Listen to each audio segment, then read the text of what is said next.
अच्छा नहीं सर, हमारा सिर्फ लाहौर में स्टोर है, इस्लामाबाद में नहीं। अगर आपको इस्लामाबाद में डिलीवरी चाहिए तो उसके लिए सर आपको कुछ पेमेंट आपको ऑनलाइन ट्रांसफर करनी पड़ेगी। तो इसीलिए सर हमारा जो COD की जो मैक्सिमम लिमिट होती है वो होती है 98,000 की। करते हैं TCS के थ्रू करते हैं और इधर से थोड़ा सा ही अड़ा हुआ है जो लिमिट दी है वो डब्बा दी है आपका थोड़ा 98। वो सारे बढ़ते करते हैं। तो ये 98 से ऊपर की जितनी भी अमाउंट है वो आप मुझे ऑनलाइन पर ट्रांसफर करेंगे। अमाउंट हो जाएगी 98,000। वो हम आपको जब आप यार ये थोड़ा डब्बा ना चिड़मुड़ हो गया है इसका राइटर आएगा उसको आपको पे करना होगा।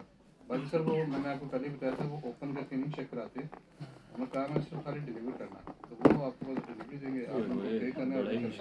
बाकी जो है वो ये लें चलो शुक्र है हमारे और आपके दरमियान है वो आप देंगे। मैं आपको उसकी पिक्चर भी आपको सेंड कर दूँगा ताकि आपको आइडिया हो जाए कि ये क्या बात पैक फोन आपको देना यहाँ से ज़्यादा।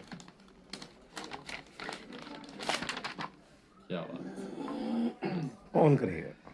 ये तो बड़े लोगों को ढेर लगा हुआ है, एलएम फिटे के बाद